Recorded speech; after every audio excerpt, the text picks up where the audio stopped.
start that now so we can share. But thank you all very much for coming, and I know there's certainly others who I've been in touch with this morning who aren't here, so I'll let people in as we go along. So just to let you know, my name's Paul Kelly. I am the director of the Breaking Ground Community-Led Housing Hub that we've just launched for the Liverpool City region. We're on a mission to embed community-led housing within our housing strategies once and for all in this great city and this great region. So we're on a mission to really promote the possibilities of community-led housing and all the models that there are that are really emerging across the country now, really, and also provide expert support for individual groups who want to develop and get their own projects moving. So we've got a pool of advisors who will be able to work collaboratively with groups. We're doing a whole festival this week just to kind of dip in and out of different approaches that people are taking.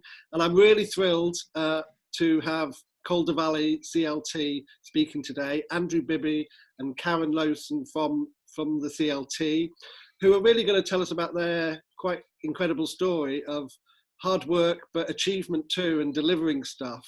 So with no further ado, I'll hand over to Andrew. Okay, thank you very much, Paul.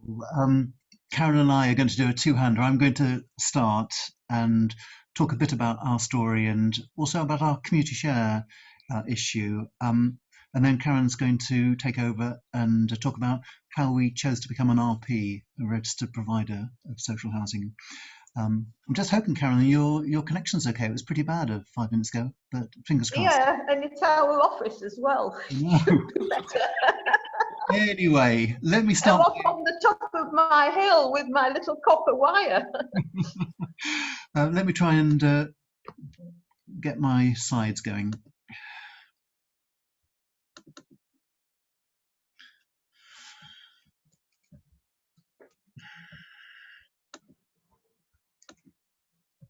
Right, I'm just trying to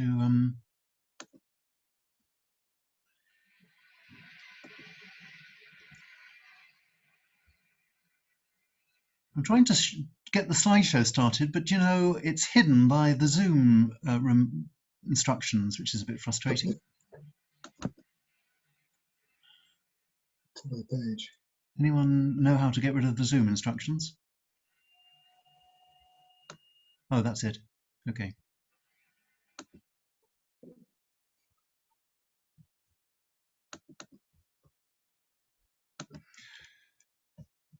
Right, I hope you can all see that. Can you all see that? You can. And can you see that? Yep, good. Okay, well, first of all, where are we? Where's the Calder Valley? We're West Yorkshire on the Lancashire border, in the South Pennines. There's a photo of Todmorden. There's a photo of Hebgen Bridge with the rather curious architecture that we have historically got here, which is sort of basically up and down houses, terrace houses with one house on top of another. That's a rather less happy photograph of the floods we had in Boxing Day 2015, which we have recovered from, but which has still left its mark on the valley. And if you still don't know where we are, you probably will have seen, well, you may have seen Last Tango in Halifax, or you may have seen Gentleman Jack, or you might have seen Happy Valley, and that's obviously set in our particular part of the Pennine. So that's setting the geography. We began in 2014, at a time when there was discussion locally about housing. There was discussion locally about the local plan, which the council was beginning to progress. And there was a sense that there was a housing crisis in our borough, as there is everywhere, basically. And was there anything that we could do as communities to try and ensure that the new housing, which we knew we needed, was the new housing which the community wanted, which actually met local needs rather than houses created by commercial developers sort of parachuting in from outside. So we, as you do, we're not as illustrious in terms of the time we've been around as Home Baked or Granby 4 Streets, but what is it now? 6 or 7 years we've been going, and you know we've made our mark, we feel, in that time. We focus on community-led housing. We also, as a charitable trust, as a charitable community benefit society, can hold land and buildings for the community. And we already hold a community centre which was gifted to us. And we may well shortly be the custodian of a heritage signal box, but that's another story which Network Rail no longer need. We are a charity. We chose to get charitable status because we are a community benefit society. Technically, you do that through HMRC rather than through the Charity Commission. We are somewhat unusual among community land trusts in having chosen to become a registered provider. And as I said, Karin's going to talk about that later. We have got RP status, and that does mean that we can draw down directly to us grants from Homes England funding. And it also means that we are the landlord of our properties. So our tenants are tenants of us. We are the owners of our properties, and we are the landlord. We're member control. We have 250 people now as members, mainly local people. And we have 11 trustees. Yeah, quite a lot of hard work, as Paul was saying at the beginning.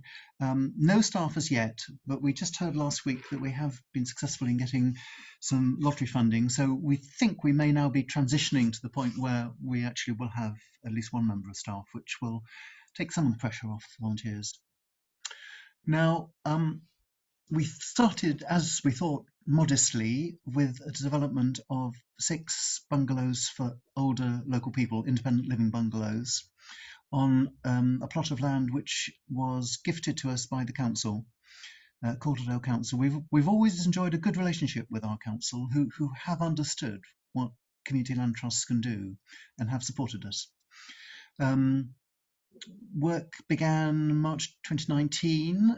Work was finished. You can see the bottom right, the bungalows as they were for the open day at the end of February last year, just after the builders had moved out. And we got the tenants in the nick of time, a week before the first lockdown started. So weren't we lucky on that? And I won't go into the details of the funding package really, except to say that obviously we did draw down Homes England funding, and that was very valuable. We had some grants and loans.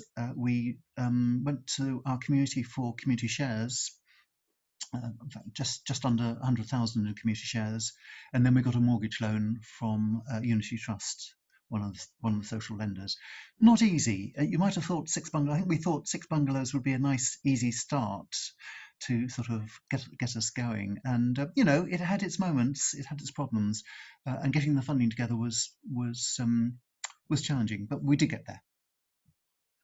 Now, the second project we've been trying to progress is in Hebgen Bridge, an area, a town which has managed to recover from the desperate times in the 1960s when it was in really, really parlous economic state, mainly in aging population. Younger people got out if they possibly could. A lot of the houses were pulled down, including the houses in that little red triangle you can see there.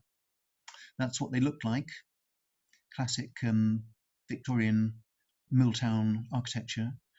That's what the site looks like today, and this is perhaps what we might be able to do on that site. So this is a more ambitious project. This is likely to be at least 20 homes. Everything was going quite swimmingly, really, until we got to the planning committee, and for complicated reasons which I won't go into, we got turned down. It was unfortunate that one or two of the councillors who supported what we were doing were also members of the CLT and had to withdraw from the meeting at that point. So we didn't manage to get it through planning, which was surprising and disappointing.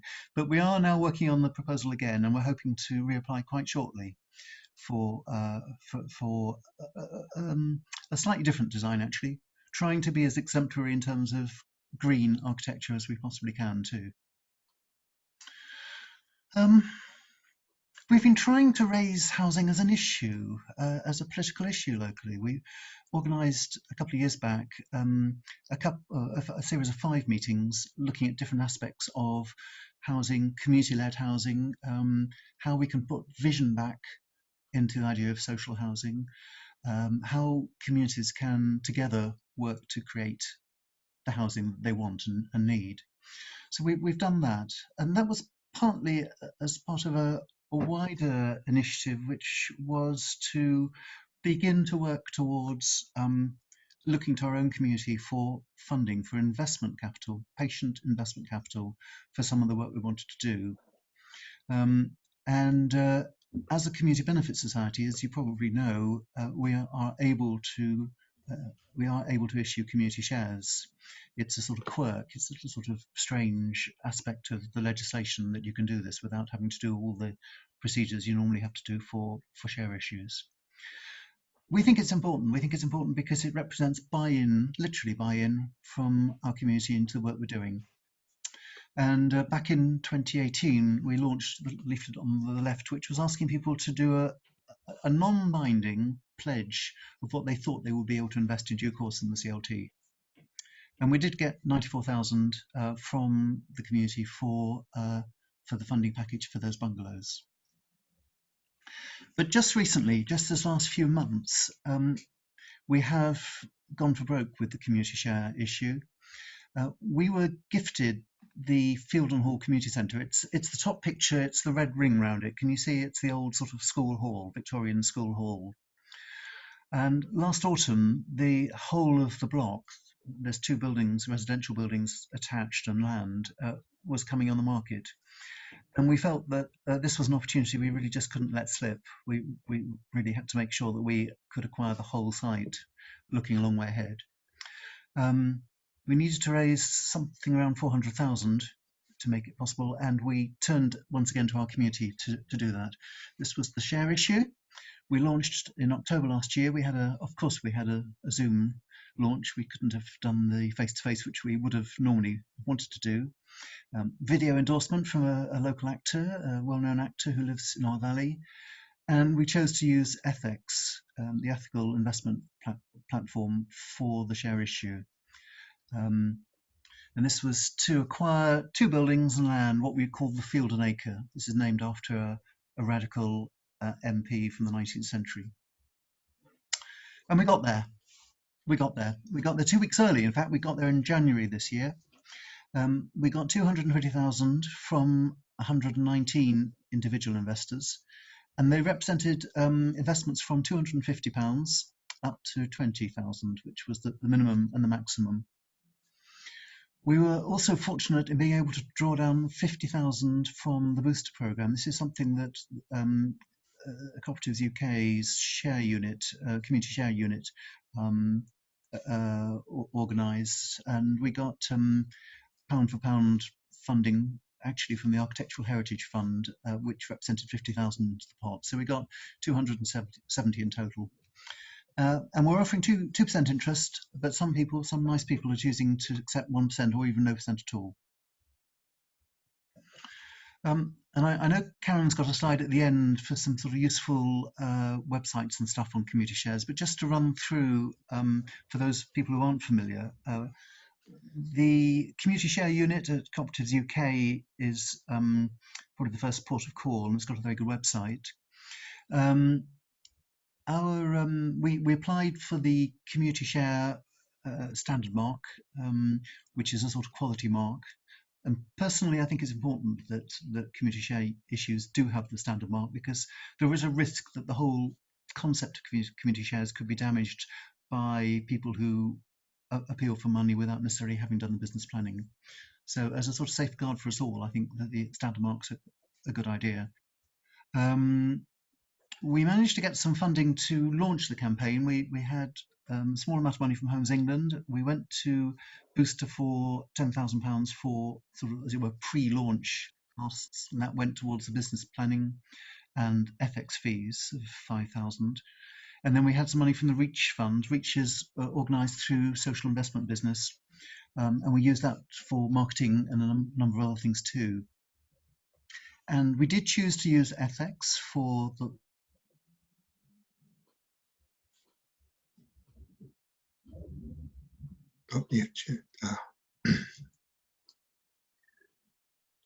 It's frozen there, Andrew.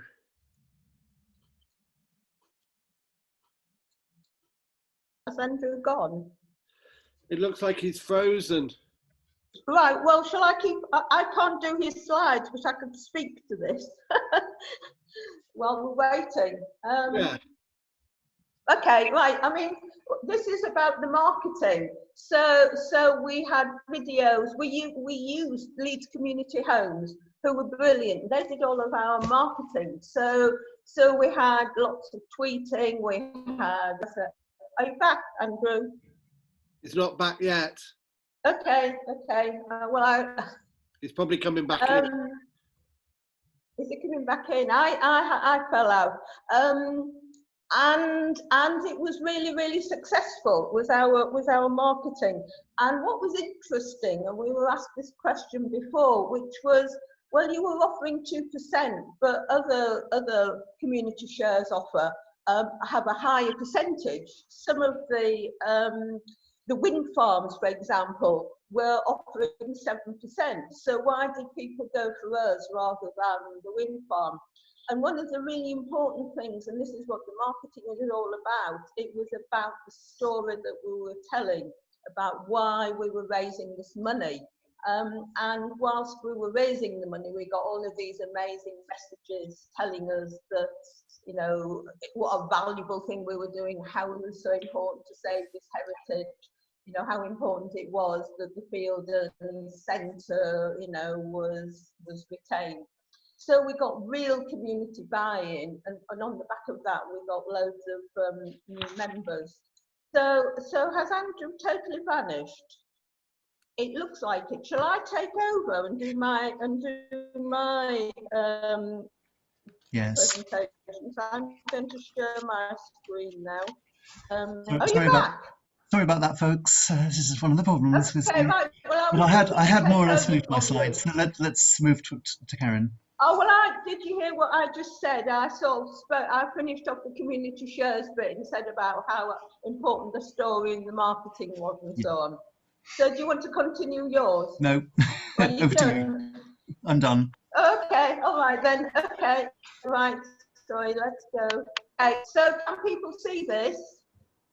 Yes? No. Not yet. Not yet.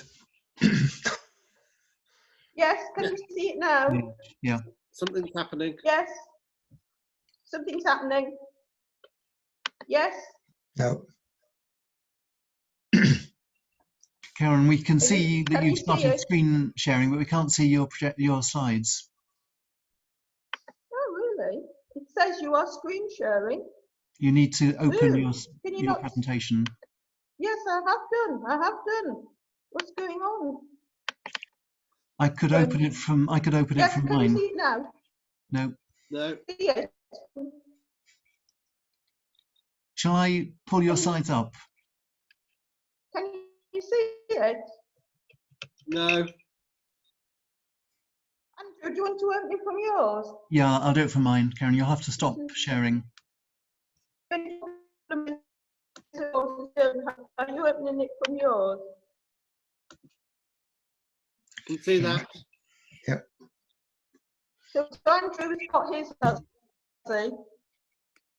I'm going to stop sharing. Okay, Andrew, you're doing. Are you doing? Okay. Are you closing now? We've lost it. I'll tell you what. I could just. Oh, here we go. Can you see that? Okay, Can I'm sharing my screen. Is it working, or shall I speak? If you could stop sharing your screen, I'll put your slides up, Karin. Okay. I think we're getting there. Here we go. Well, yeah, I know, but Paul, can you see my? Okay, I'm going to stop sharing. Keeps freezing just my screen. I don't know what's going on. It's because I've got my. Okay, you're starting. It's not doing very well. Oh my God. Are you screen sharing, Andrew? Yes, I think so. Yes. Yeah. You have to tell me when to move the screen. Brilliant. Thank you. Right. Okay. This is a quick gallop through being regulated by the Regulator of Social Housing. Because we started, you know, moving into being big boys and girls in the world, we wanted to be a registered provider. There were loads of benefits, there were a few downsides, but we'll talk about that in a minute. And lots of people ask us about our experience in becoming a registered provider. And you know, they just hear it is really, really complicated, really, really difficult. So briefly, we became an investment partner in in December 2017. But we put in a pre-application because it's a two-stage process. And we put the pre-application in autumn 2017, full application 2018. After numerous iterations, we actually became a registered provider in 2018 June. So it was about a 9-month process.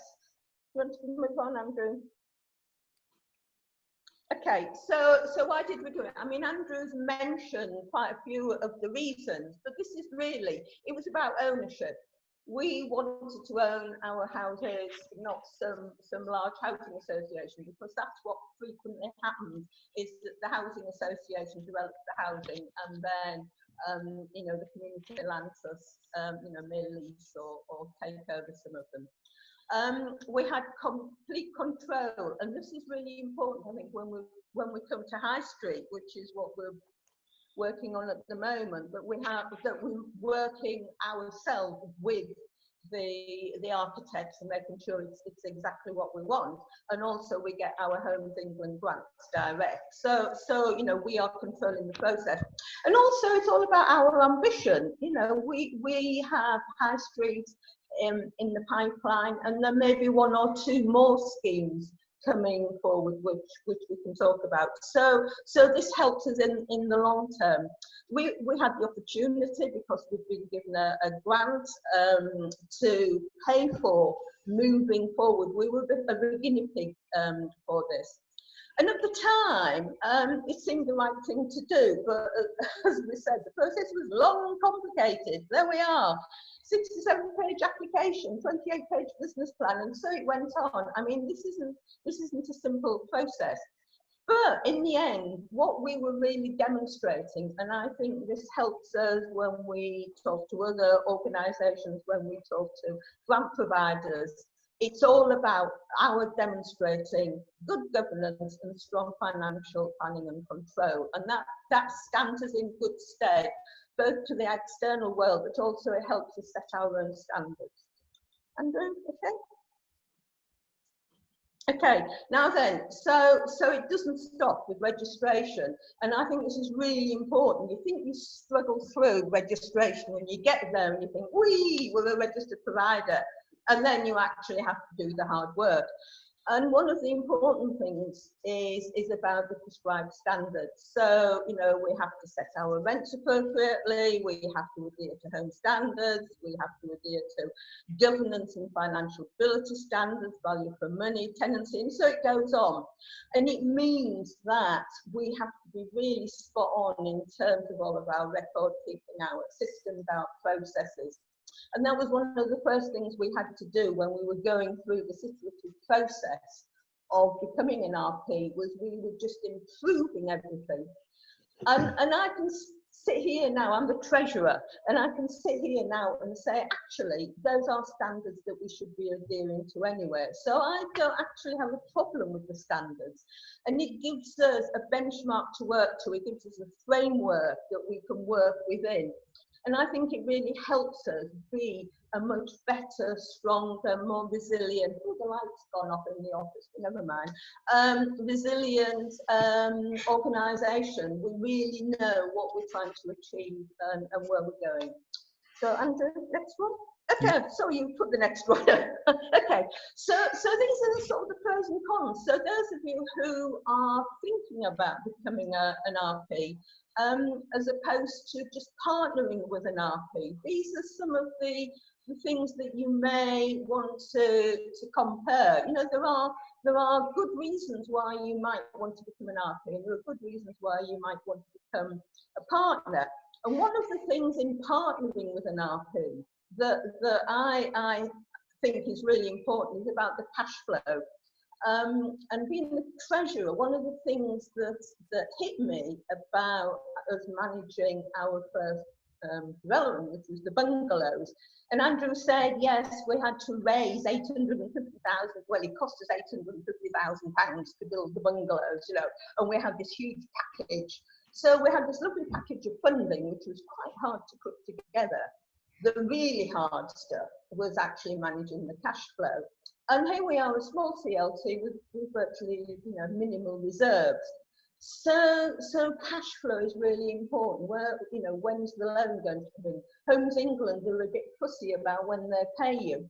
So you might want to partner with an RP. And in fact, the high street development that we're going ahead with, we are actually, although we're going to draw down money for our share of development, we are going to partner with an RP who will help us with the cash flow and just help us with their experience of you know, sort of managing builds. Because one of the things that we found we didn't have on our board was experience of building management. So you know, those are the pros and cons of why you might want to do it. And I think what we're trying to do now is we are an RP, and also we're working closely with a like-minded larger housing association with the same values as us, and hopefully are going to achieve the best of both worlds. Okay, so why might we do it? You know, at the moment there's quite a lot of support, funding available, so you can control your designs. You know, as I say, it adds credibility when you tell external organisations, funders, that you're an RP. But on the other hand, don't underestimate the work that you have to do. Okay, next one. I don't think you've got, well, yeah, you've not got this, we've talked about that. You've not got the slide with the I know I did it this morning. I'll try and get it over to you, Paul, okay, with all the slide with all of the addresses in and websites and so on. Okay, that's me finished.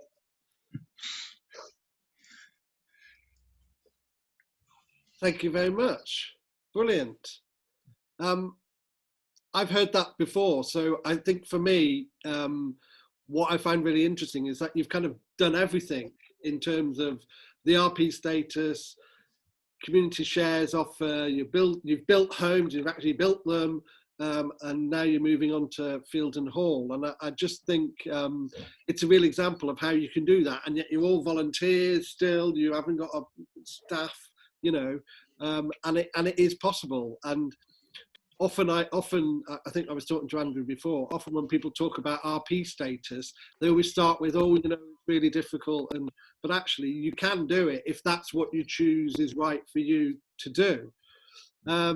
So I just thought I'd open it up. Is there any other questions or thoughts people might have? Becky? I pressed the wrong thing, but yes, I would like to raise my hand. But also, thank you. That was a great presentation. So yeah, my day job's working for the Lancaster Council, but I'm also setting up a land trust in Kendal, and I think I'm hoping to get one of your members who's moved here, Janet, to join us, which will be amazing because you'll have all that experience.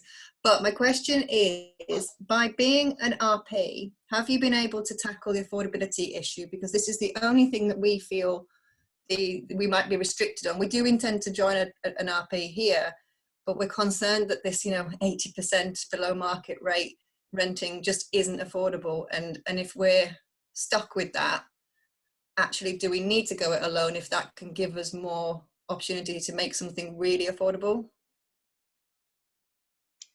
Shall I respond? Yeah, Well, yes, you're right that if you draw down Homes England funding as a registered provider, you need to ensure that the rents you charge your tenants 80% or less than the market would set the rent at.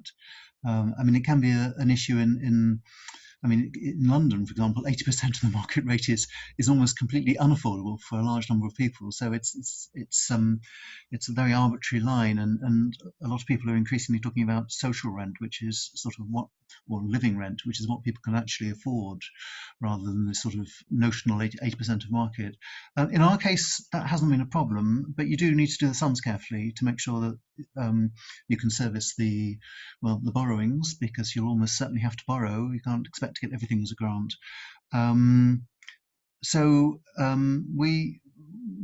tenants are on something slightly less than 80% of market rate, but obviously we had to make sure that we could afford that. But don't forget, you are drawing down the Homes England grant. Now, we got something like 40% of the build costs from Homes England as a grant. I mean, this is government funding for social housing, which comes through Homes England. So I personally think that if we can, we should try and get hold of that government funding. It's there to be used. So I think if you're able to get the Homes England funding, then you should be able to get the 80% or less, even ideally less. That's hopefully we're looking for. Okay. That's helpful. Yeah, we definitely need less than 80%. It's just Kendal rents are really high, so it's got to be less than that, hopefully. Yeah. I mean, we also thought for our first development, we were quite, sort of, we hunted around, and so the Quaker Housing Trust gave us a grant. We got low rate loans, and of course for our purchase. We're only paying 2% at an absolute maximum, and that's only when you can. So you can put together a package which is not entirely exorbitant, but of course, and also we had, Andrew hasn't mentioned, I don't think, but the council gave us the land, which helped enormously. So I suspect that if you're in London, you might not get the land given to you. So that whole package did help us, but I can recognise that in other parts of the country it might not be quite as easy. Mark, do you want to come in? Thanks, Paul. Great presentations, and obviously hugely successful what you're doing, and incredibly inspiring as well. I look after an organisation called Baltic Creative. For those who don't know, we manage space for commercial, creative, and digital industry businesses, and we do that on the edge of the city centre in Liverpool. We manage about 120,000 square feet, supporting about 180 companies. Of that 120,000 square feet, there's about 60,000 square feet which we have freehold ownership of. And around us over the last 10 years, we've seen the regeneration of the place happen. And with that, of course, is residential developers moving in. So we as an organisation are having a conversation now, and I have been having a conversation for a couple of years without getting into too much detail, although it has in the last 12 months picked up a little bit of pace, and we're having discussions with Paul. But I've got two questions really. One is about the decision to go down the RP route. And if either of you guys could just share a little bit about that pre-development work and what led, particularly, I loved Karin's comment there about ownership. I love the fact that we own most of our assets, and I love the ability for us to own our future residential offer for our community of creative and digital businesses. So it'd be great to get a little bit more insight on that, the pre-development work which led to the decision to become an RP. And then the last question is on the governance. And I have a really strong board here at Baltic. I've got a couple of people who've got great experience in terms of housing, but setting an RP, or it'd be great to know how you guys went about ensuring you had the right people in place to support setting up the RP, and some insight on that would be great as well. Thanks very much. Okay, do you want to start? I'm trying to get a slide over to everybody with all the contacts still. Well, there was a certain element of naivety in terms of our decision to go for RP status, in that we probably didn't look at all the pros and cons as carefully as maybe we should have done. But it did feel we knew that we wanted to be in our community for the long run. I mean, there are CLTs. I'm thinking of some of the village CLTs in the southwest, for example, which do really good stuff. But their idea is to produce a development of, say, 6 or 8 or 10 houses for young people in their village, and then that's their work done. And for CLTs like that, I think it makes absolute sense to partner with a housing association, and it's the housing association that owns the properties and is the landlord, etc. But I don't know, we wanted to be around in the long run. We thought we were a vehicle, actually, which could do useful things in our valley. I mean, maybe a generation or two ago, the work that we're doing would have been done by the local authority. And that's the obvious vehicle in a sensible world for doing some of the things that people want to happen in their communities. But we all know what's happened to local government in terms of funding cuts and so on. So communities are having to, in a bottom-up way, try to recreate some of those vehicles. And I think we felt that a CLT which could provide housing for rent, affordable rent, and hold buildings was a valuable asset for the community. And therefore we really do, we're talking just earlier today, I was talking to another trustee about our reserves policy, which is going to be over 30 years. We are talking 30 years horizon for our work. So in that sense, I think it did make sense for us to become an RP.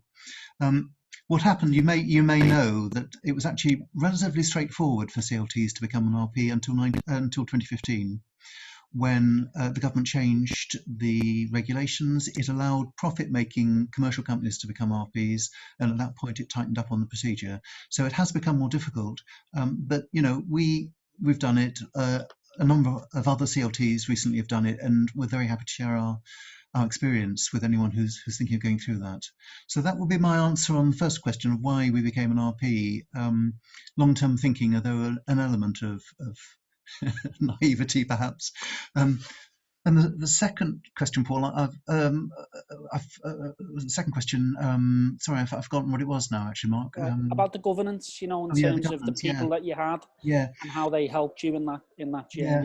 Well, okay, you sit around the table initially and you have a few people that you sort of know or you think have got skills that you need to bring on, and then gradually the board gets stronger and stronger, and we struggled for a time to have an accountant around the table, and then we found Karin and brought Karin in, and actually we've now got two accountants on the board, which is great. We've tried to get obviously people who identify with our vision and what we're trying to do with our politics with a small p, if you like. But also who have got the sort of the understanding of what's involved in running a charity, which is taking hundreds of thousands of pounds of money in, and potentially millions if we manage to get planning permission for our second development. So we have to have those structures in place. We have to have the procedures, and I think right from the beginning we have been quite sharp on our governance. I mean, though I say it myself, I think we manage our organisation almost as if it was a much larger charity. Because let's do this professionally. Let's do this properly. Let's do a good job. Can I ask? One of the things that we've done as well is one of the things you have to do as part of your ongoing regulatory processes is do a skills audit, and we did a skills audit and really thought that we've got holes in our sort of skill package, but we recognise that a lot of people either don't want to be trustees or aren't going to be needed very often. So we set up an advisory panel, and we now have about half a dozen, no, maybe more, it's about 10, I think, isn't it? People with disparate skills who we can draw on, and they're very happy to give us pro bono, guidance, help. at certain parts of projects, and that is working, touch wood, really quite well. Brilliant, thank you. Can I ask one follow on, and then I'll be quiet, if that's okay? Okay. Sorry, Paul. What I continually sort of reflect on as we've grown as an organisation is that word influence, and ensuring that you have the right influence on your board. Do you feel, Andrew, that you had that from the start? You know, when I say influence, I'm talking about people who are connected, who understand the process maybe in a great more detail than other members on the board. You know, people who are experienced, maybe. You know, it's that. You know, as opposed to a bunch of really enthusiastic people, but actually. I think you're right. Yes, I think we were fortunate. And our two main towns are Todmorden and Hebgen Bridge, which are 4 miles apart and are completely different places from each other. And historically, they've barely even talked to each other, you know. I mean, so... Todmorden was Lancashire. Never got over joining Yorkshire. So we feel we've done quite a good job in actually creating a strong community organisation that links the two communities. But actually, people from the community organisation, sort of community hub in Hebgen Bridge, and the equivalent body in Todmorden were involved in the setting up of the CLT. But looking back, and looking back to 2014 when we first incorporated, I do have. Let's just say that our financial management was certainly not as good as it is these days with the management accounts that we get from Karin every month at board. It was, we learned, and that's good. Every new organisation has to go through that process. And I think we're coming to a point where we will move from an entirely volunteer-led organisation to one where we do have staff, which is going to be a very interesting transitional period, quite a challenging one to get right. You can make mistakes there, but one which, if we do get it right, and I hope we will, and I think we will put down strong foundations for the next 10, 15, 20 years.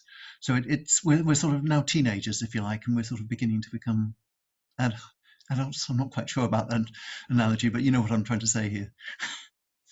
I mean, it was quite interesting. I came on the board as the treasurer. I came on as a trustee in September 2017, which was when it was going through the RP process. And as I said, during the period of becoming an RP, which was beginning of 2018, we just spent vast amounts of time on policies, procedures, governance, setting budgets, cash flows, stuff that we hadn't had.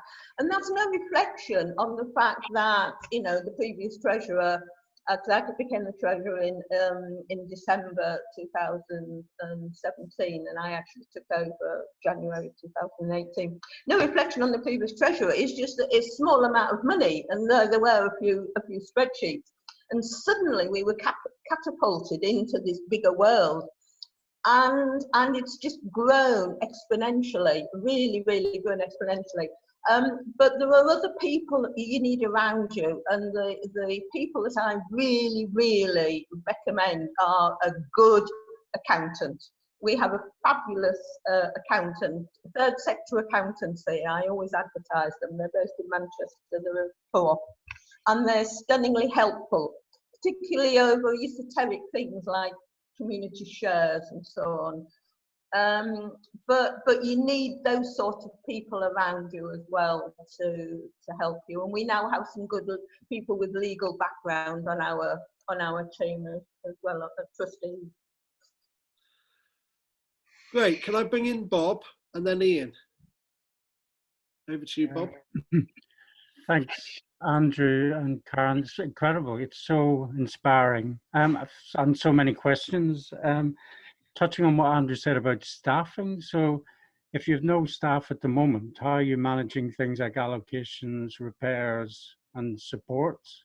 And about the RP timetable, did you have the bungalows in planning stage when you went for the RP application? And then these community shares, very interesting. What happens if everybody wants their return at the same time? Can't have it.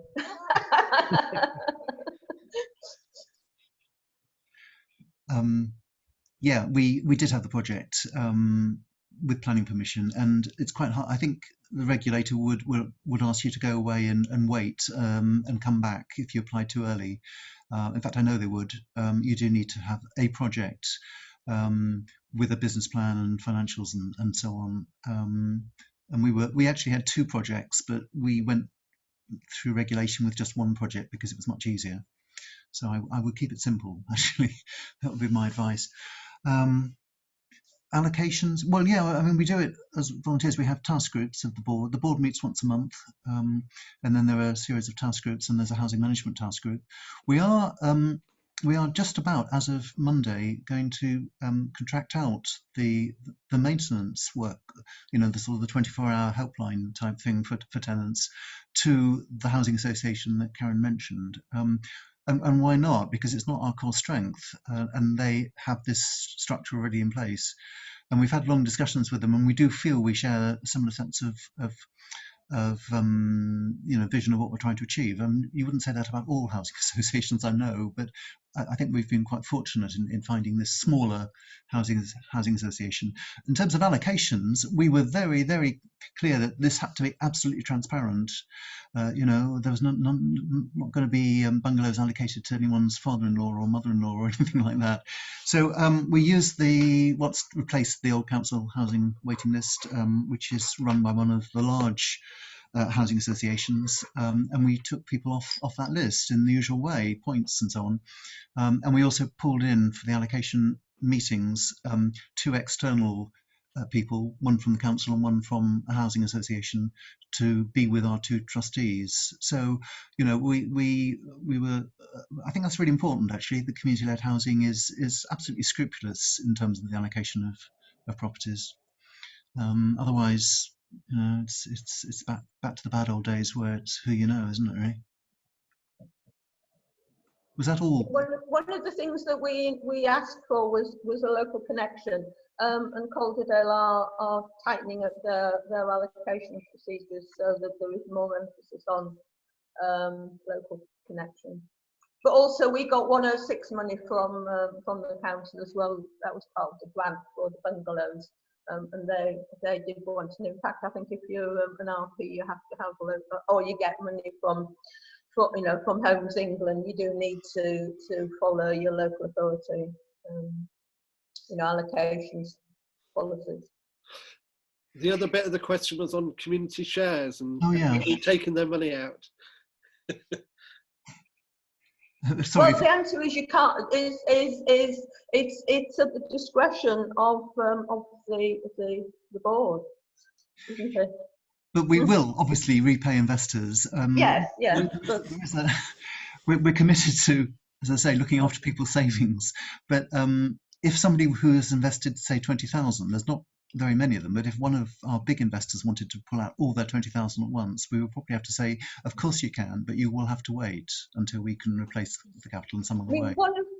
One of the things that we have offered, and certainly this is the case for our pioneer investors, so their interest payments were due up, is wouldn't you like to be bundled up into more shares? So in fact, we haven't given them any interest back. We just converted it to more shares. So that's an interesting way of tackling the issue. And of course, for investors, I mean, anything's better than what the bank rate is at the moment. So, you know, I don't mind. Okay, shall I bring in Ian and then Tom? Thank you. I'm sorry, I didn't seem to be able to put my hand up, but I've just got 2 quick questions. One is that, from my knowledge of Calderdale, there is a pretty good community networking system, and how important did you find that to be? And secondly, with the move to limiting board membership in an RP to 6-year tenure, do you think that will give you problems in retaining all the skills that you need on your board? not 6 years, it's 3. We rotate 3 years. You can just stand for more election again. But Andrew, I don't know whether you want to chip in. I have to confess, Ian, I wasn't aware of the 6-year rule. I mean, I've always felt that it's actually a good principle in community organisations that people do serve a term or a set period of terms and then stand down for at least a year. I mean, there are too many bad examples of people who've hung around their community organisation for ever and ever and actually held things back. So in theory, I'm in favour of that. I didn't know that was a requirement of RP status. I'd be interested to look into that. Yeah, I didn't know that. We've not come across that. It isn't yet a requirement on you unless you're a member of the NFH. Ah, well, we're not. The new code of governance of the NFH is moving it, and it's likely that the. I mean, obviously, we've got the housing white paper, which is working its way through Westminster, so we'll have to see what comes through from that. But I mean, the National CLT network, which we're strongly committed members of, is doing a very good job in explaining to government, lobbying government to explain to them what smallish community-led housing groups can do, and lobbying for groups our size, you know, with a handful of houses. We only have a few, so proportionality is great, but proportionality for the regulator means 1,000 units or less. Well, you know, we're not quite in that league yet. Because yes, we have to do the same returns as if you were. Yes. Yes, the community networking is absolutely vital. We think it's a real strength for our CLT that we have 250 people who have joined formally to commit to what we're doing. Some of those are investors, but quite a lot of them aren't. We have partnerships with a number of local groups. There's a group that's involved in sort of green energy regeneration. We have a partnership with them. We've partnered with a local, there's an older lesbian housing and health group locally. We share an office with them. You know, those sort of connections are really important, and it seems to be working. We even had one member who said that they were writing their will, and when the time came, one of their house was going to be passed to the CLT because they hadn't got family. So, you know, as I say, we're here for the long term, and we have to ensure that we do we do reach all our community, all the different bits of our community, because obviously there are very, very different parts of who lives locally. And Andrew also has, we haven't mentioned, we have a mailing list of, you know, who aren't just members, and it's about 400 now, Andrew, something like that. Yeah. And we have a newsletter that goes out every month to these people. And we actually did a social value exercise last year because we have to put something on social value in our accounts. And we won't talk about accounts and being an outfit, but you know, it's a bit more complicated. And we actually used that database, and we sent out a survey, and we got 100 responses. So we were able to analyse that, and we looked at what our you know, sort of people who we didn't know whether they were members or not, you know, just the respondents gave us a steer on what they thought we should be doing, what our priorities were. So you know, there's a lot of good stuff underlying all of it. And I have to say, the community shares really, you know, was a huge, you know, marketing, and it really felt this wasn't really about the money, because on other calls we've done, we've heard of organisations who were offering maybe 4% and just struggled to get their community shares offer, you know, working. And yet we had a community really investing in us, and I think the marketing was really excellent, and it really made a lot of difference. And bizarrely, when we had the planning permission, you know, not granted for High Street, it actually, you know, there was quite a lot of opposition from I think it was mostly NIMBYs, but there was a load of people in the community said, oh, isn't that terrible, what a shame. And in a lot of ways it was quite positive for us. It also gave us time to rethink the scheme, but we don't tell people that. Thank you very much. Paul, you're muted, I think. Sorry. Just before we wrap up, can I bring in Tom? You were going to ask a question, Tom, from Home Baked in Kensington. Yeah, sorry, I'll be quick, everyone. So I'm on the board of Home Baked in Anfield. So we're developing a row of terraced houses into mixed commercial and residential units. We're on the path of sort of becoming a community benefit society ourselves. And that motion was passed at our last AGM, and it was all about being able for us to go after the community share path direction. So we've partnered with an RP to draw down that Homes England funding, which has come with its benefits and negatives. So there's both if you go down that route too.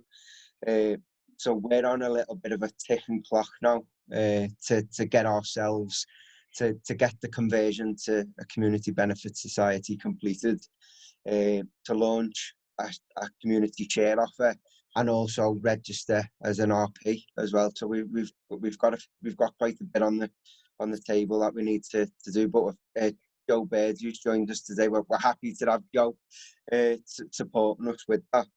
But I was in, obviously, Anfield's an area of,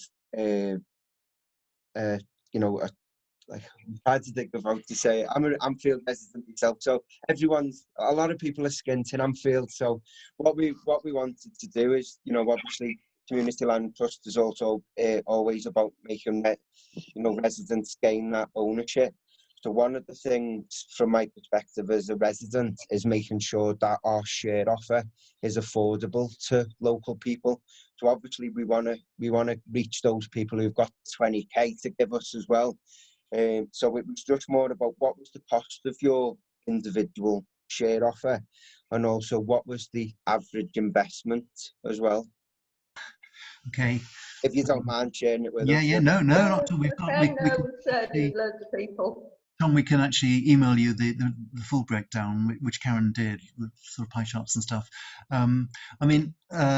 That's really exciting. I came across to Home Baked a few years back when we were just setting up the CLT, and we were very impressed by what you were doing, actually. That was the National CLT event in Liverpool, in Anfield itself. So, they're exciting. We set our minimum investment at 250. There are people who will invest, who have got money, who will invest the minimum, whatever it is. So if we'd set the minimum, say 100 or 50, we would probably have found that all the people who invested 250 actually invested 50 or 100. So, it's a sort of purely pragmatic thing. That's something to bear in mind. But more significantly, community share investment is not protected by the government. It is a risky investment. People need to be aware of that. And actually, if you are strapped for cash and you can't easily find, let's say, 250 quid, you really shouldn't be investing in the community share. You really shouldn't, actually. It's fine if you've got a bit of money in the building society and you're looking for somewhere else. But if that's all you've got, really don't put it in community shares, because however good we are collectively at our governance and in running our CLTs, there's no government backing to this. And there have been some high profile, you might know, there was a very sad story from Hastings of the pier, which did a community share issue and then went down. Really, it's such an exciting project. That was really upsetting. And then there was another very exciting project in Wakefield recently, which went down, taking people's savings with them.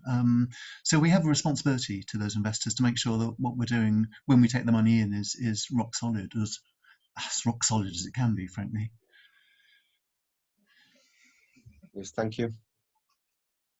Okay, we've just gone over a bit, but I'd just like to thank you both, Andrew and Karin, for that presentation. And I just love it. I think what you've done and on all sorts of levels is really exciting. And knowing Hebgen Bridge a bit, because that's where my kids grew up, travel down that incline into Hebden all the time, and to see houses being built there will be fantastic. But yeah, I really appreciate your time today, and there was some really good conversations there. we have recorded it, so we will get it up on YouTube. And I would just like to thank you all very much for your time. Bye. Bye. Thank you all. Bye. Bye. Paul,